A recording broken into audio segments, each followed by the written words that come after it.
India गठबंधन ने ये वीडियो जारी किया है। विपक्षी नेताओं की यूनिटी का है, जिसमें 28 दल है। उनके समर्थक कह रहे हैं कि 2024 में कोई इसी में प्रधानमंत्री होगा। वहीं बीजेपी की कोशिश है कि एक बार फिर से पोलराइजेशन किया जाए। सबसे खतरनाक खबर बता दूं, जो कोई टीवी अखबार नहीं बताएगा, 123 वक्फ बोर्ड की जो संपत्ति है उस पर सरकार कब्जा करने जा रही है।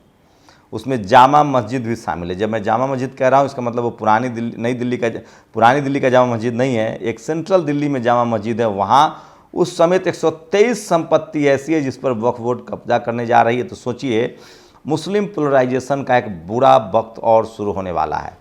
वहीं बीजेपी ने एक बार फिर से एक चाल चल दी और मोहरा बनाया गया है एक दलित समाज के पूर्व राष्ट्रपति का। वन नेशन वन इलेक्शन के लिए एक कमेटी बनाई गई है, जिसके प्रमुख होंगे रामनाथ कोविंद। मैं फिर कह रहा हूं, बीजेपी से सबसे ज़्यादा कोई नाराज है तो वो ट्राइबल, आदिवासी, दलित, पिछड़े, सवर्णों के तुष्टीकरण करके बीजेपी वहां पहुंच गई है जहां से उसकी घर वापसी संभव नहीं लगती है। वन रैंक वन इलेक्शन को लेकर सवर्ण नेताओं का समर्थन शुरू हो गया है। कांग्रेस के टीएस सिंहदेव, जो कि डिप्टी सीएम है छत्तीसगढ़ में, उन्होंने इसका समर्थन कर दिया है। मैं इसलिए कह रहा हूं, देर सवेर सवर्ण समाज के लोग बीजेपी के साथ जाएंगे। वहीं स्वामी प्रसाद मौर्य ने इसको संविधान के खिलाफ बताया और कहा है कि सावधान नहीं हुए तो संविधान बदल जाएगा।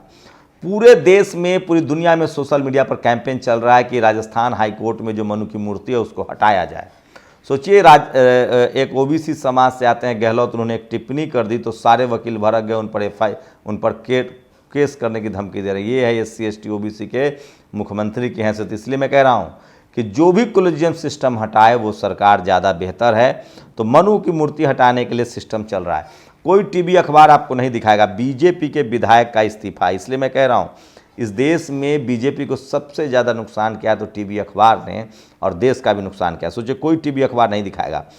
बीजेपी के विधायक रघुवंशी ने छोड़ी पार्टी, कहा ज्योतिरादित्य सिंधिया और उनके भ्रष्ट मंत्रियों की वजह से इस्तीफा दे रहा हूँ। तो बीजेपी का अगर नैया डूबेगा तो उसके लिए ज़्यादातर सवर्ण नेता जिम्मेदार हैं, जो जानबूझकर दलित, पिछड़े, आदिवासी के अधिकारों को छीनते हैं। चपरासी से लेकर चीफ जस्टिस तक, हाई कोर्ट, सुप्रीम कोर्ट, जो जहां बैठा हुआ है, जब तक आप इस देश में डाइवर्सिटी नहीं लाइएगा, रिजर्वेशन इंप्लीमेंट नहीं कीजिएगा, आप 85% के हक मारकर चुनाव नहीं जीत सकते हैं। टीवी अखबार को समझ लेना चाहिए। आप टीवी में आज भी मोदी जीत सकते हैं। ये शतरंज की तस्वीर देख रहे हैं, ये जो युवा खिलाड़ी हैं जिन्होंने चेस में सेकेंड रनर रहे हैं, प्रधानमंत्री शतरंज के साथ बैठे हैं। मैं मुफ्त सलाह दे रहा हूं, प्रधानमंत्री जी 2-3 काम कर दीजिए।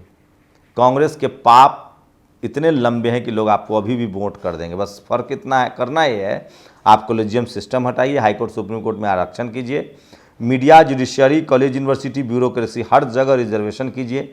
सरकारी कंपनियों का जो आपने निजीकरण किया उसको प्राइवेटाइज कीजिए। सब कांग्रेस के पाप थे जिसको आपने आगे बढ़ाया। जो आपके सवर्ण अधिकारी हैं वो आपको कभी सही सलाह नहीं देंगे। शतरंज का खेल है चुनाव, ये मोहरा बदल सकता है, बशर्ते कि ये काम कीजिए।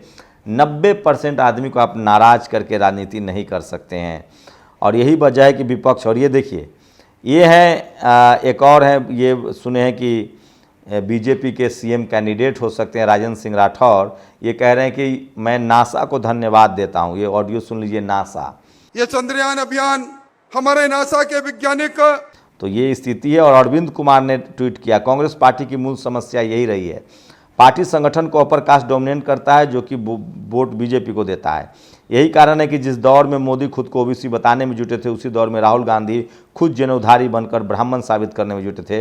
हालांकि अब बदलाव दिख रहा है। सोचिए, आज़ादी के बाद से कांग्रेस ने अब तक 250 मुख्यमंत्री बनाए हैं, उसमें से 191 स्वर्ण द्विज हैं। निशान 30 ने यह आंकड़ा दिया है। कांग्रेस के शुरुआती ब्राह्मण, मुसलमान और सूचित जाति समीकरण में ओबीसी बाहर हो गए, पहले समाजवादियों को और फिर बीजेपी ने मौका भांप लिया। तो जब तक ओबीसी को हक अधिकार आप नहीं देंगे, चुनाव में आप जीत नहीं सकते हैं। आपको तमाम सिस्टम में ओबीसी के लोगों को रखना पड़ेगा, SC ST को रखना पड़ेगा। ऐसा नहीं चलेगा कि मुसलमानों को भी अलग रखना है और SC ST OBC को भी अलग रखना है। सिर्फ 15% का पेट भर के आप सरकार नहीं बना सकते हैं। विपक्ष को वन नेशन वन इलेक्शन तभी स्वीकार करना चाहिए जब EVM के बिना हो चुनाव, ये पत्रकार विनोद शर्मा ने कहा। और सोचिए, ये है मनुवाद। रवीश कुमार जीवन भर एनडीटीवी में रहे, किसी बहुजन को नौकरी नहीं दिए सोचिए। और अब जाके इंडिया नहीं लिखने के लिए दैनिक जागरण ने इतनी मेहनत की है, कमाल है। रोड मैप पर बढ़ेगा INDI ये लिखा जा रहा है। तो सोचिए जितने सवर्ण लिबरल पत्रकार भी हैं उसको कांग्रेस बीजेपी में फ़र्क समझिए। सवर्ण लिबरल जितने पत्रकार हैं वो SC ST OBC के कॉन्स्टिट्यूशनल राइट्स के लिए नहीं बोलते, वो हिंदू मुस्लिम बोलेंगे जहाँ कोई खर्च नहीं है। जब SC ST OBC के लिए बोलेंगे तो उनको नौकरी देनी पड़ेगी, अधिकार देना पड़ेगा। कोई आपको 5 किलो राशन दे सकता है, खाना खिला सकता है, 2 दिन लंगर लगा देगा, लेकिन वो आपको नौकरी नहीं देगा। और ये हैं सुजात अम्बेडकर जो बाबा साहब के पोते के बेटे हैं प्रकाश अम्बेडकर की, इनकी सोशल मीडिया पर वायरल हो रही है। और बीजेपी में प्रधानमंत्री के नाम के खिलाफ कोई बोल दे तो कार्रवाई हो जाएगी। ये तस्वीरें बिहार से आई हैं, वीडियो देखिए। दलितों पर अत्याचार करना बंद करो, बंद करो, गणेश राम अमर रहे। बीएसपी वहाँ सड़कों पर उतर रही है। तो लगातार छत्तीसगढ़, राजस्थान, मध्य प्रदेश, बिहार में बीएसपी सड़कों पर है। जिस तरह से एक शेड्यूल कास्ट शख्स के साथ जो अब नहीं रहे हैं उनकी रक्षा के लिए बीएसपी के जो नेता हैं वो सड़कों पर उतरे हैं। और बिहार में बीएसपी ओबीसी को जोड़ रही है। लखनऊ से है जहां तस्वीरें स्क्रीनशॉट दिखा रहे हैं, ज़्यादा दिखा नहीं सकते हैं, मारपीट की तस्वीरें हैं। पुलिस वाले को किलों ने खूब दौड़ाया। और 90 साल से जाति जनगणना, सोचिए क्या जाति जनगणना समाज को और बांटने का काम नहीं करेगा? ये शाक्या है, कोई पूछ रहे हो। दिलीप मंडल ने जवाब दिया है 90 साल से जाति जनगणना न होने से क्या समाज जुड़ गया है? इस तर्क से तो धर्म और भाषा के आधार पर भी गिनती नहीं होनी चाहिए। समाज तो इन वजहों से भी बढ़ता है। तो ये जितने मनुवादी हैं ना, ये सब चाहते नहीं हैं कि बहुजनों को अधिकार मिले। इंडिया गठबंधन की तस्वीरें हैं जो सोशल मीडिया पर वायरल है। और जाति कभी जाति नहीं है। यूपी की तस्वीरें हैं। स्वामी प्रसाद मौर्य ने ट्वीट किया, ओबीसी SC ST एक शेड्यूल कास्ट की महिलाओं की ये तस्वीरें हैं। मैं दिखा नहीं सकता तस्वीरें, उनके साथ जातिवाद हुआ है। और सोचिए संबित पात्रा पर FIR करने के आदेश दिए गए हैं। कोर्ट ने आदेश दिया है। अरविंद केजरीवाल के मामले में दिल्ली की एक अदालत ने कृषि कानूनों का समर्थन करने संबंधी मुख्यमंत्री अरविंद केजरीवाल के वीडियो में छेड़छाड़ को लेकर इनके खिलाफ एक FIR के आदेश दिए। कोई टीवी अखबार नहीं दिखाएगा। तिहार के डिप्टी जेलर से 50 लाख की ठगी करने के आरोप में घिरी रेसलर रौनक गुलिया ने काटी कलाई। और ये देखिए ये तस्वीरें, गहलोत के जुडिशियरी पर दिए बयान से वकीलों का गुस्सा, उनके खिलाफ केस दर्ज तक करा दिया गया। तो ये SC ST OBC लोगों की हैसियत है। मैं फिर कह रहा हूँ, आप मुख्यमंत्री हो जाइए, जाति आपका पीछा नहीं छोड़ेगी। इंडिया की तस्वीरें हैं। और ये है मनु की मूर्ति जिसको हटाने को लेकर देश भर में कैंपेन चल रहा है। अभी भी मौका है, गहलोत जी ये काम कर दीजिए, हो सकता है बहुजन समाज आपको वोट दे दे। तो राजस्थान में भी चुनाव है। 9 साल बाद इलेक्शन के पहले एक भाई को पता चला कि उसकी बहनों को सिलेंडर महंगा मिल रहा है, तंज कर रहे हैं लोग।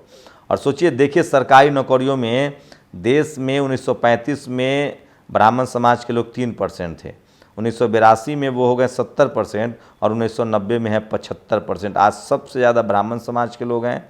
OBC 4% है, SC ST 8% है, ठाकुर बनिया भी 10% है जो आज़ादी के समय 7% थे, मुसलमान 35% थे, 1% रह गए हैं, अंग्रेज जो थे वो 15% थे, अब एक भी नहीं है, कायस्थ जो 40% थे वो 2% रह गए हैं, 75% जो है ब्राह्मण समाज का कब्जा है।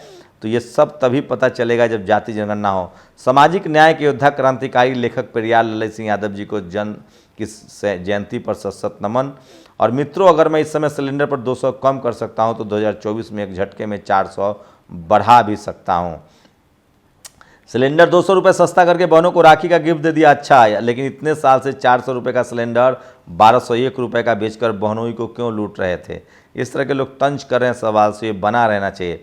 लाडली बहन को 1000 रुपये में बढ़ाकर 1250 रुपये, सिलेंडर 500 रुपये, बिजली बिल 100 तक फ्री। बस नौकरी की बात ना करो क्योंकि नौकरी बच्चे बेचकर ही तो ये सब देना है। सोचिए ये सब फ्री देंगे, नौकरी नहीं देंगे। सवर्णों का जीवनी पढ़ेंगे तो बड़े गर्व से लिखा जाता है कि इनका जन्म फलाने गांव के ब्राह्मण परिवार में हुआ, कायस्थ राजपूत परिवार में हुआ।